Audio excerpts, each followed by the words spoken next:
Okay, so now that we've done a quick run through of the cleaning log, I also would like to take you on a quick run through of the CLS data logs.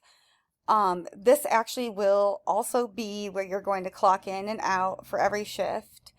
So you're going to, when you arrive, you're going to come in and you're going to select your name from the drop-down menu. Um, and then you're going to obviously put in the date and the time that you begin your shift. It will auto-populate to whatever time it is that day, but you'll want to make sure that you add in a time that is in a 15-minute increment, because this is what is going to be audited through the state, through Kent County CMH Network 180, through the LRE, federally if it ever happens. So just keep in mind that Medicaid has to be billed in 15-minute increments. Um, Also, it's going to ask you to select all of the services that you are providing.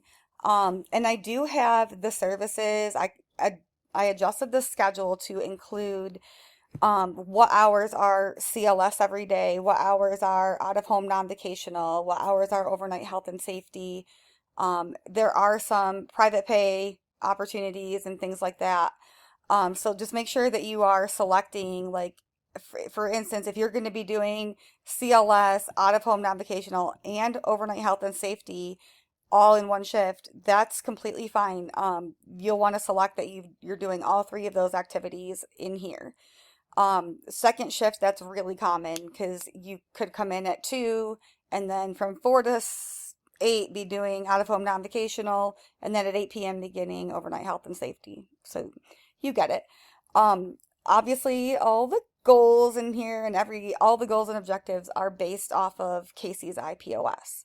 So it is word for word, verbatim, what we are required to be working on with her when we are providing those services to her. Um, so it's a pretty simple, in terms of, like, there's a key here. So for instance, goal 1, per Sonia and Brent, we believe Casey would like to continue to live in her own home. And the objective A for goal 1 is, with staff support, Casey will prepare meals and clean up afterwards 3 times a day throughout the entire plan year.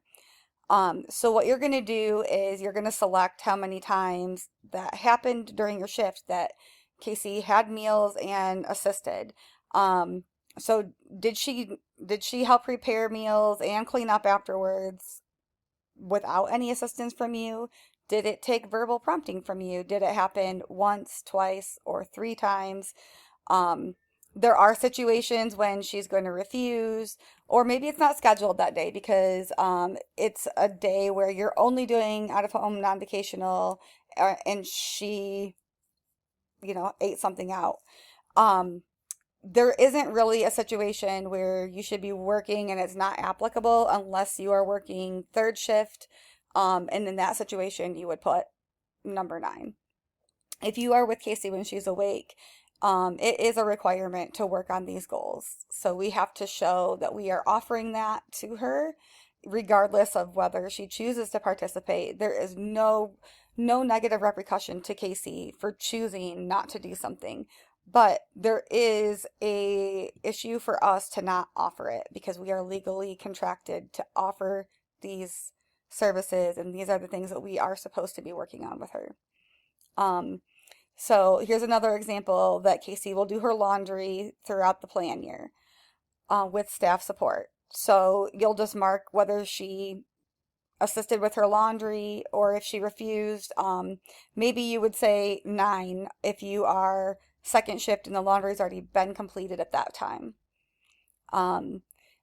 Objective C, Casey will increase her independence with household chores by practicing 1 household chore per day throughout the plan year.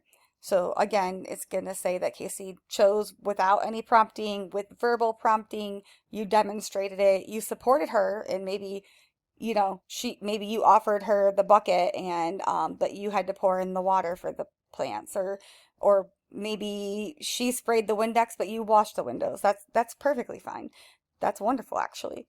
Um, and if she does refuse, just note that you offered it. So make sure that you select 8, and way down here, there is an opportunity once you've hit all the goals to provide a brief description.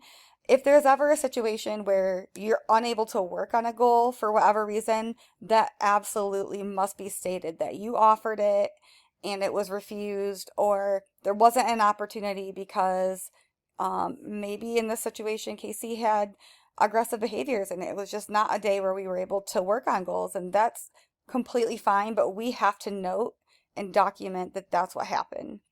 um, Also, I wanted to provide an opportunity for all of you um, to provide suggestions and feedback in terms of, is there something else that we could do for Casey to support her better?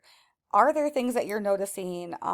Just anything. Maybe there's something that I could do for you, or Sonia or Brent. We would love to have that feedback, and because we really want to support you in your roles here. Also, if there are any injuries that were incurred to Casey during the shift, we do need to document that.